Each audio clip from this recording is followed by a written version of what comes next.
En el anterior programa de Buscando Justicia... Por lo menos 38 argentinos murieron en un accidente en una ruta del Brasil. Entre ellos viajaban 6 chicos. Salieron de Tucumán, iban a Camboriú. Desesperación de los familiares en la provincia. ¿Cuáles fueron las causas de la tragedia?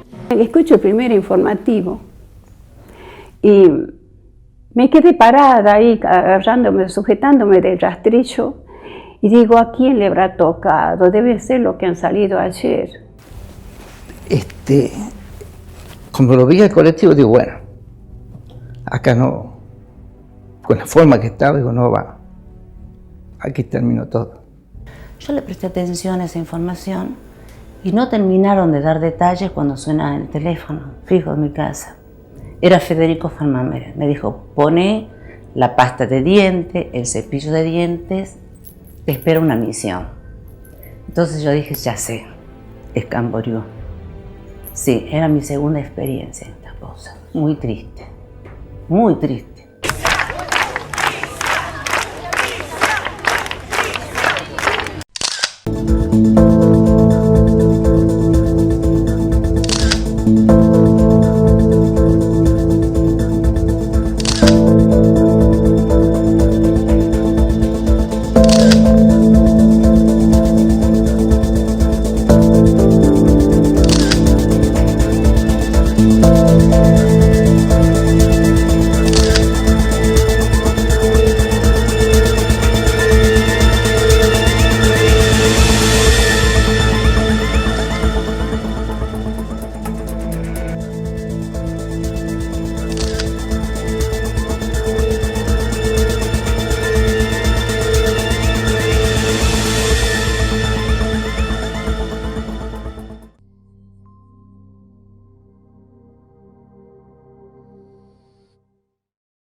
Asumo en la provincia en noviembre del 99 como ministro de Asuntos Sociales bajo la gobernación de Julio Antonio Miranda. A los 60 días de asumido y se recibe la nefasta noticia del accidente que habían sufrido tucumanos en un choque entre 2 micro en el departamento de Río Grande do Sul. Faltaba 1 hora y media, creo, para llegar a Camboriú, que murieron en un lugar que se dice Santa Catarina.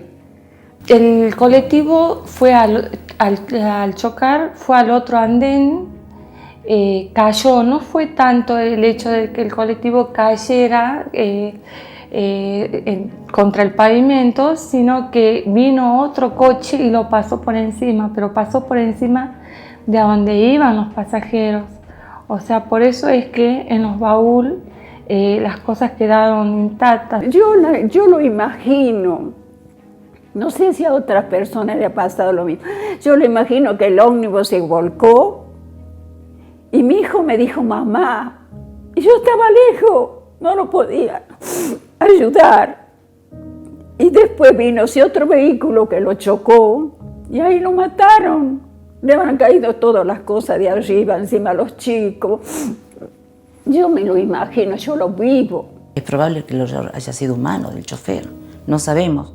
Lo que sabemos es que el ómnibus de 2 pisos quedó cortado al medio y por eso que muchos de los pasajeros quedaron decapitados. Fue un solo chofer.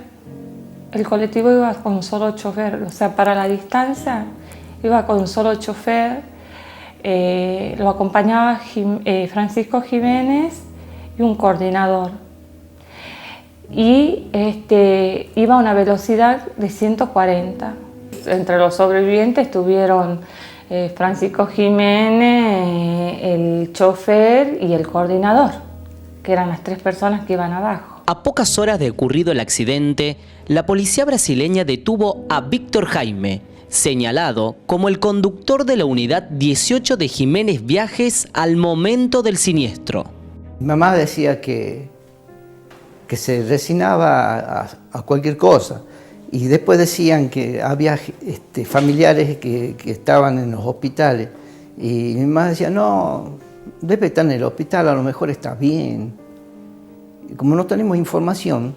Cuando nosotros nos enteramos que ellos estaban fallecidos, vamos a la empresa, pero en la empresa nunca nos atendieron.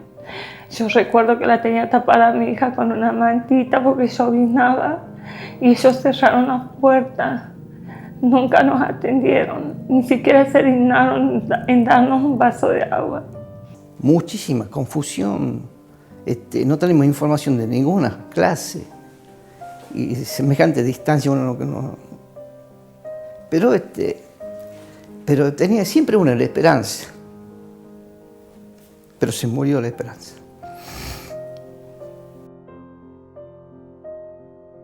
Inmediatamente tomamos contacto con el secretario privado de la presidencia. En ese entonces el presidente era el doctor de la Rúa. Logramos armar a instancia de mi ministerio lo que se llamaba un comité de crisis para ver si podíamos enfrentar una especie de operativo para poder primero tomar contacto en Brasil y llevar todos los familiares a ese lugar porque las noticias no eran buenas. Vinimos nosotros acá a la Casa de Gobierno, al Salón Blanco que estuvimos ahí. Era tanta la gente que tiraban tirada en el piso, lo que se sentía ahí, como la gente lloraba y gritaba. Entonces después preguntaron si quién podía viajar allá, estaba Miranda con el papel, a reconocer las víctimas. Entonces cuando le dijo así, yo salí de ahí a los empujones y le dije, ¿cómo? ¿Las víctimas? Sí, dice las víctimas. Y no quería nombrar, el gobernador lo tenía el papel en la mano, cómo es que tenía que él tiritaba también con el papel, y ahí fue cuando nombraron a ella, casi como a los 3, 4 personas, Irma, Adriana Alderete y Gustavo Daniel Suárez. Vos siempre tenés la ilusión que en esa lista haya habido un error y que no esté tu hermana fallecida cuando mi hermano va a hacer reconocimiento del cuerpo que llevan un familiar de cada víctima. Va mi hermano más chico, uno de mis hermanos más chicos, y nos dice de que nosotros le dijimos, Wanda, y lo único que queremos es que la traigas con vida. No importa cómo esté ella, pero que esté con vida. Después le cargamos un gran peso porque ver después que bajaban los féretros cuando él vino y nos dijo qué nos podía hacer. Teníamos que llevar aproximadamente 60 personas que eran los deudos y ver cómo estaban los que no habían fallecido. A las 12 yo ya tenía los 3 tangos a disposición del gobierno de la provincia de Tucumán. Y yo tenía que viajar en el Tango 01, porque el presidente de la nación de ese momento, de la Rúa, había dispuesto el Tango 01 para las autoridades sanitarias de Tucumán y periodistas. Fui la única que volé en ese avión. Y el Tango 02 para los familiares de las víctimas. Alrededor de las 7 de la tarde, 6 de la tarde, ya estábamos en el aeropuerto todo el mundo. Llegamos a Camboriú. Desde allí, inmediatamente que llegamos al aeropuerto de Camboriú, nos recibe el embajador y luego el vicecónsul de Brasil y nos llevan con, me acuerdo, toda una caravana con una custodia policial por vía automovilística al lugar de donde fue el accidente. Viajamos como 200 kilómetros de Florianópolis hasta llegar a Río do Sul, que era el estado de Santa Catarina, donde estaban recibiendo a las víctimas ya. Y bueno, y ahí ya nos dieron las cifras, exactamente, eran 40 muertos y 13, entre ellos 7 niños y 13 sobrevivientes. Río do Sul se transformó en una marea humana. Luego del corte comercial, veremos cómo el horror se apoderó de la sociedad tucumana a medida de que se iba conociendo detalles de la tragedia.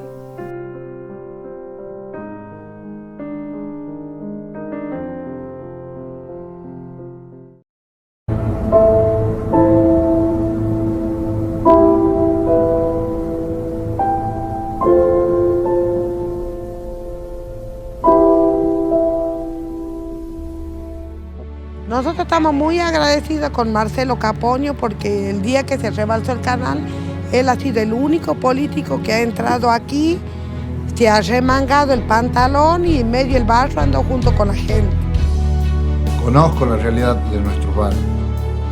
Estoy trabajando para eliminar la pobreza y cambiar esta realidad. Ya construimos 80.000 soluciones habitacionales y vamos por más. Vivienda social para una vida digna. Sumate.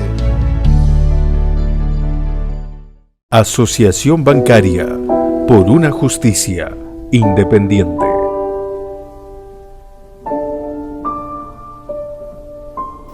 La distancia y el hecho de que la tragedia ocurriera en un país extranjero hicieron mucho más difícil la búsqueda de justicia para los familiares de la tragedia de Camboriú. Yo viajé porque estaba sola. Después me encuentro allá con una sobrina y un sobrino. La doctora no quería que viaje porque yo estaba hipertensa ya. Y después nos llevaron a un salón en donde decían los nombres y todo. Lo primero que nombraron era a Cecilia, a mi hijo y a Cecilia. Le digo a mi sobrina que le encontré allá, le digo, ellos están vivos. No, tía, me dice, ellos están muertos. Que yo no escuché bien. Llegamos al hospital regional de Río del Sur, estaban ingresando las víctimas en distintas ambulancias, los parientes que habían ido a buscar las víctimas. Estaba el personal, todo el personal médico de la ciudad, una ciudad medianamente chica, digamos, que será como Concepción. Voluntarios, monjas, la congregación de María Auxiliadora, la madre, yo no me olvido nunca, Elizabeth Zimmerman, que por entonces yo pienso que debe haber andado picando los 70 años, se pasó las 48 horas a la par de los periodistas y de los familiares de la víctima. El gran desafío de eso era que no teníamos más que 24 horas para hacer la repatriación de los restos, previa identificación de todas las personas con los familiares. Porque, según nos explicaban, si pasado ese término se tendría que inhumar o exhumar los restos luego de un mes o 15 días, porque si en 24 horas no se cumplen todos los pasos legales, no pueden salir de Brasil. Yo nunca lo he visto tan desencajado, doctor Salzano. Dijo, esta es una prueba de fuego para mí. Nunca viví una situación igual como médico. Y eso que era un médico de trinchera. Nosotros le llamamos médicos de trinchera a los que trabajan en los hospitales. Y ha visto varios accidentes, pero el desastre, la masacre que hubo ahí en ese accidente no lo había visto nunca. Yo llevaba en uno de los tangos a todos los familiares, donde debía ya con la información que tenía, ponerlos sobre aviso de que estén preparados para ver lo peor. Porque en algunos casos no eran muy identificables los cadáveres, entonces había que decirle a los deudos que piensen en alguna seña particular, porque había que hacer la identificación primero para que luego pasen al féretro y se pueda llevar a cabo todo el trámite legal entre el consulado de ambos países para poder repatriar las víctimas hacia la ciudad de Tucumán. Trabajamos sin parar día y noche.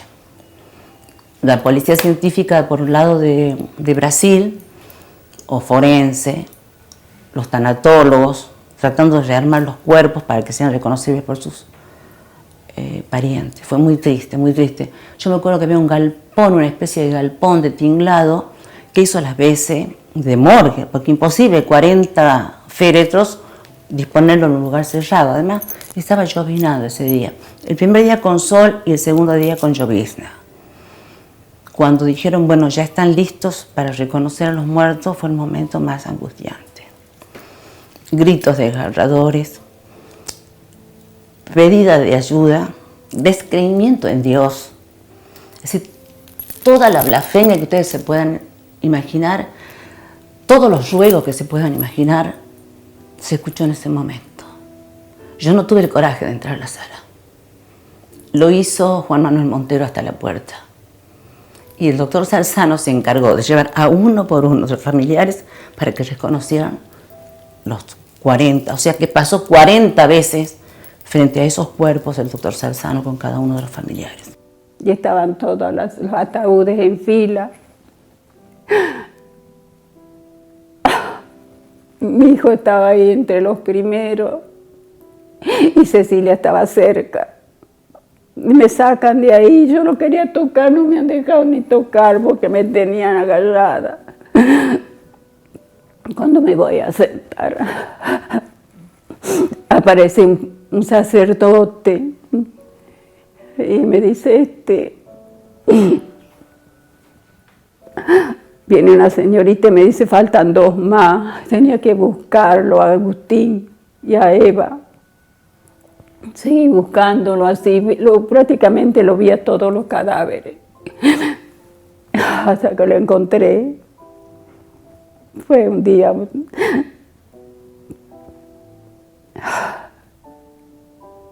Ahí comenzó, el momento en que escuché la noticia, comenzó mi película de terror.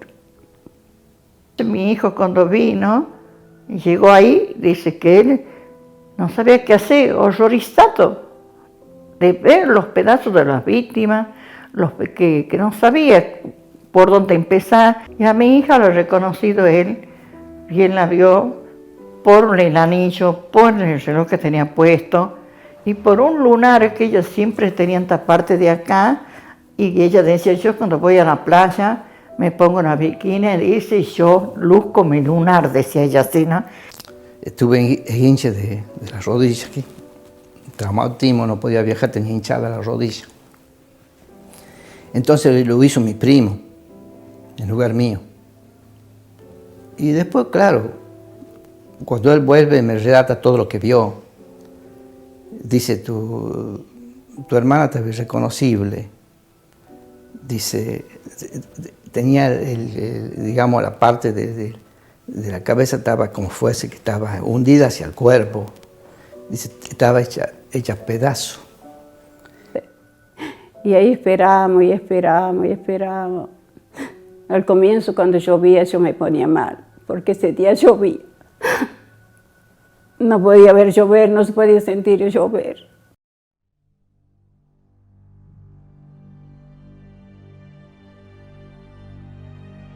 Los sobrevivientes que estaban allá estaban internados en el hospital regional. Entre los sobrevivientes estuvieron Francisco Jiménez, el chofer y el coordinador, que eran las 3 personas que iban abajo.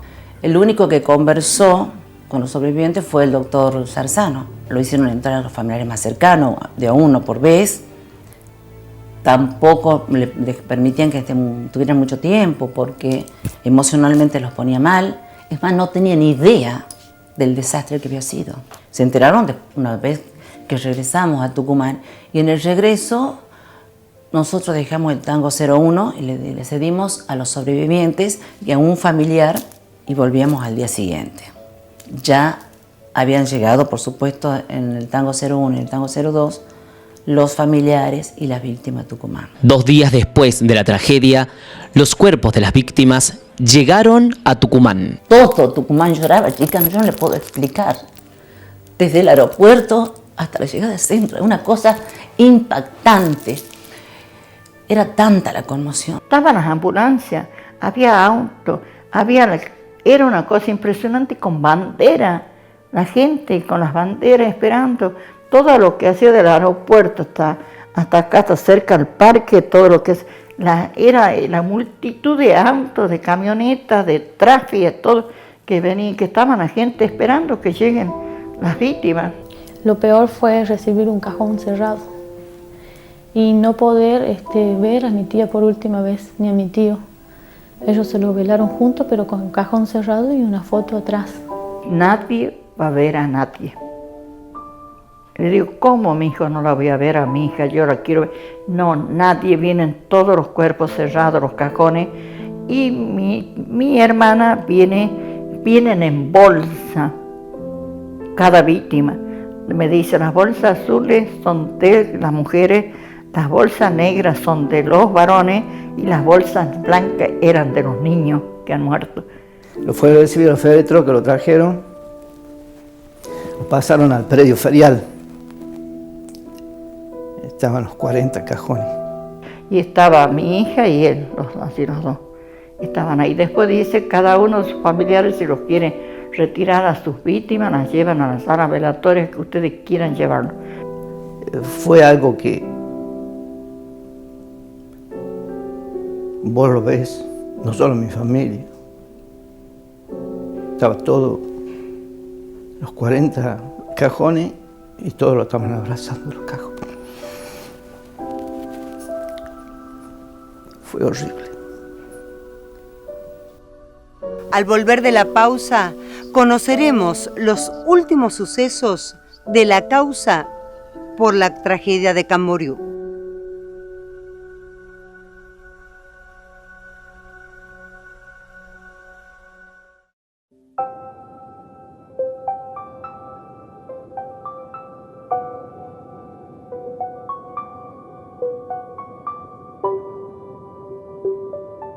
Asociación Bancaria por una justicia independiente.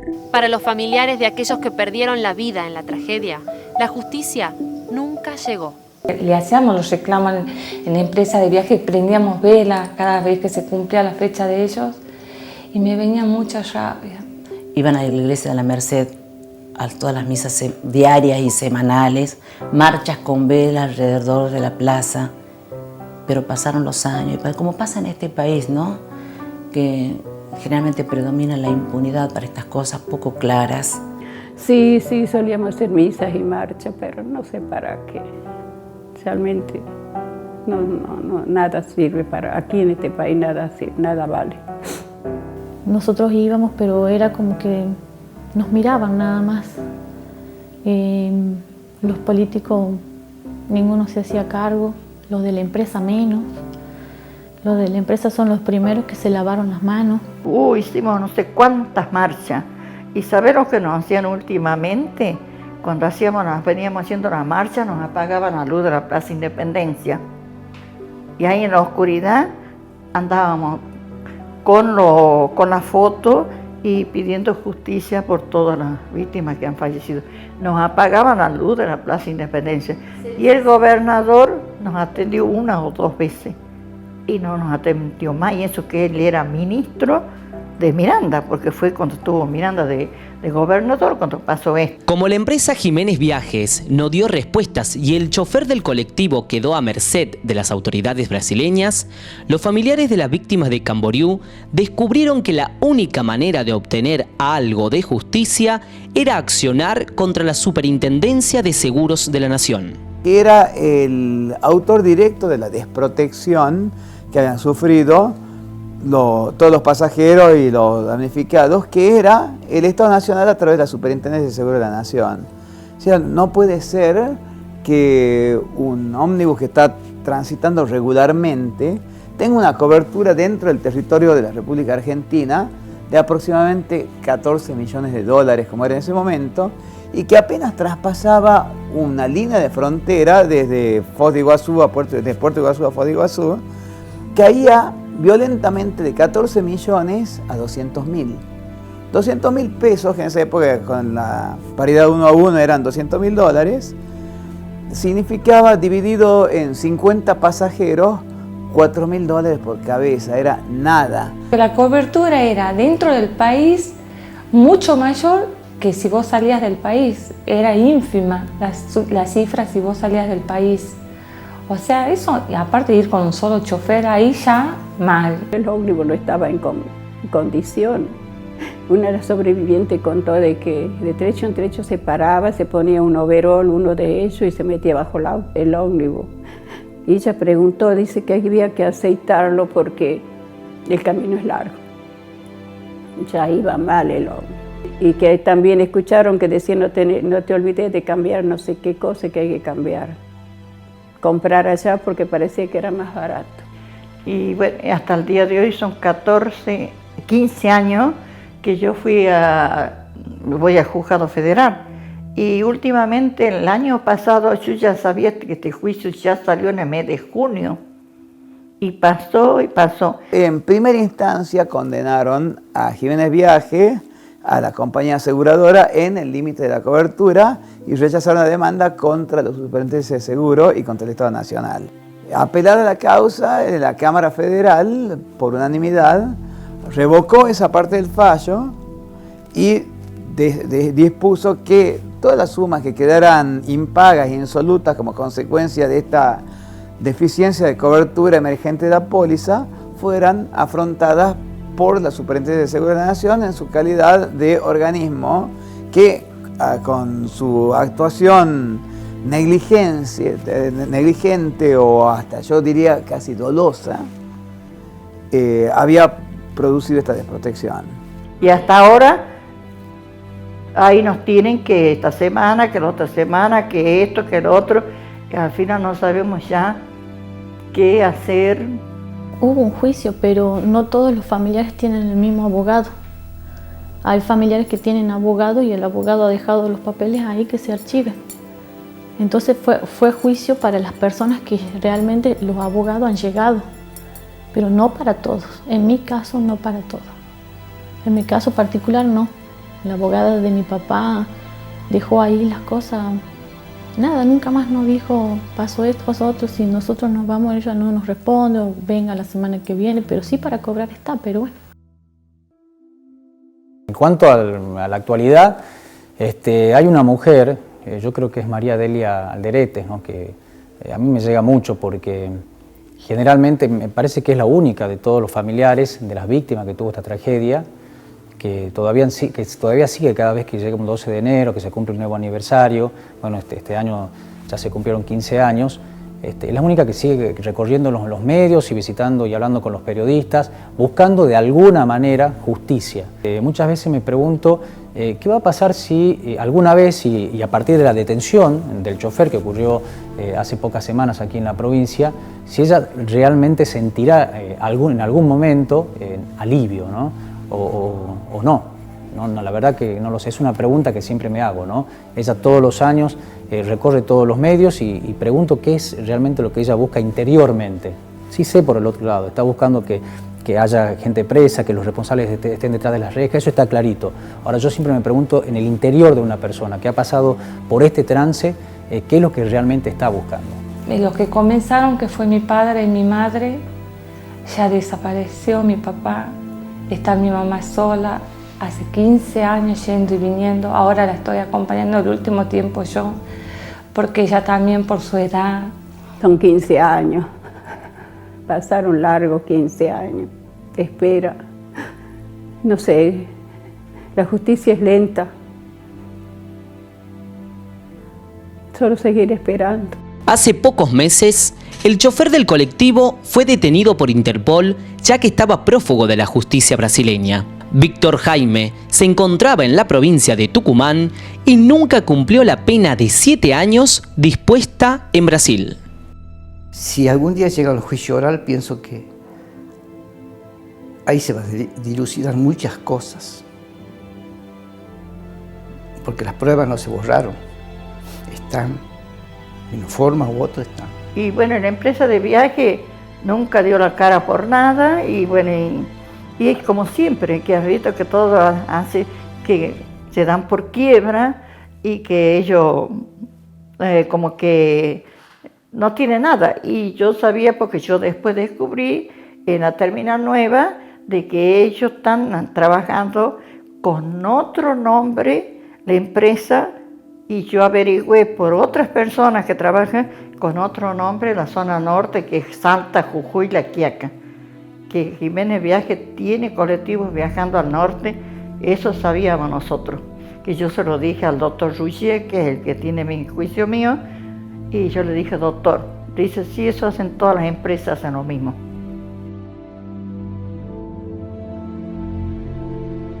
Los familiares de las víctimas de la tragedia esperan conseguir ayuda del Estado para visitar el lugar del accidente y realizar allí una misa. Hacer un pedido al gobierno, ya sea cualquier gobernador que esté electo, ya sea José Alperovich o el que esté en el momento, que nos pongan un colectivo para que todos los familiares puedan ir hasta ahí, hacer una misa y bueno, y volver. El ser humano, a donde ha sido la tragedia, uno va, mira, y saca conclusiones. Y es como rendir un culto. Aunque sea una vez me gustaría. Pero a veces el dinero no te deja, que es lejos. Es cuando uno va al cementerio y se pone a conversar. Algo así. Eso sería no cerrar un ciclo, sino en el lugar tiene que haber una misa en el lugar. Tenemos que ir a despedirnos porque ellos están ahí. Donde fue el accidente, ellos, necesitan una misa. Por empezar, nosotros necesitamos llegar a ese lugar para saber qué es lo que pasó. Porque lo único que nosotros sabemos es lo que vemos en el diario, en la revista, en un video. Pero el llegar ahí, poder decir a ellos, la última vez de ellos fue acá. Fue muy doloroso, muy triste, sobre todo porque no encontrás explicación a los hechos. No hay una explicación racional, no hay una explicación humana que diga por qué ocurrió esto. Y si lo hubiese, lo mismo es doloroso. Pero sí porque eran muertes prevenibles. La verdad que fue muy duro para nosotros, porque ella era el eje de la familia. Ella controlaba todo lo mío, de mi papá, de mis hermanas. Ella tenía un carácter arrasador. Ella salía y conseguía lo que quería. Entonces, ella al fallecer, a irse en un accidente así, la verdad que nos marcó a todos. Sobre todo a mi papá, que es su única hermana, y mi abuela que no resistió, porque al año murió. En realidad se dejó ir porque no soportó el fallecimiento de su hija, su compañía. Fue muy doloroso. No fui a un psicólogo, no fui nada, digo voy a salir sola. A mí lo que me ayudó fue trabajar. Eso me ayudó mucho, porque yo me jubilé trabajaba en el hospital y cuando estaba en la semana trabajaba en un sanatorio. Entonces no me quedaba tiempo, ¿entiendes? Muchas veces en el sanatorio me iba a la habitación, me ponía a llorar, pero no quería salir mal. Pero no, que sí hay un sentimiento que detesto de lástima. Y Dios. Yo pienso, y siempre lo digo, que Dios es el que dispone las cosas. Porque no se llevó 2, se llevaron 40 juntos. Me quitaron mi hijo, que tanto, los chicos, eran todos para mí. Yo digo, tengo tantas preguntas para hacerle a mi Dios, porque sabía que yo me quedaba sola.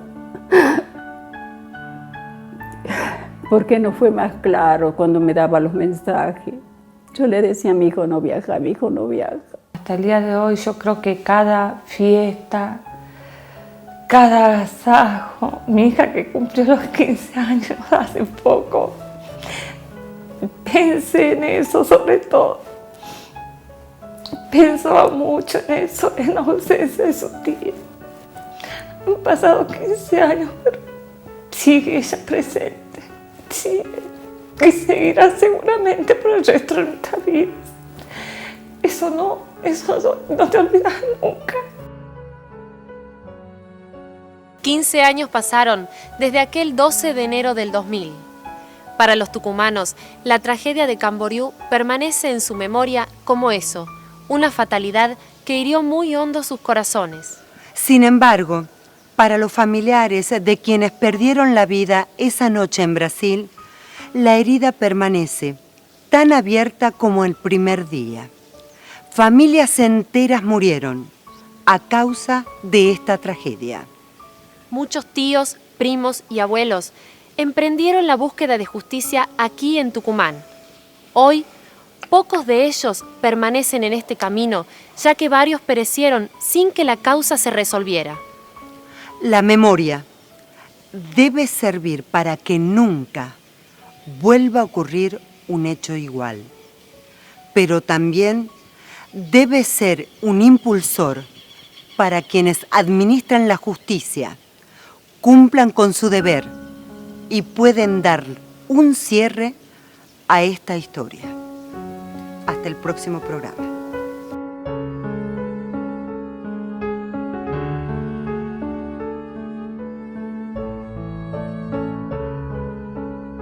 Un día y los tipos la seguían a ella, hasta mi casa iban, porque ellos le han dicho que si iba a la comisaría a demandar, la iban a matar.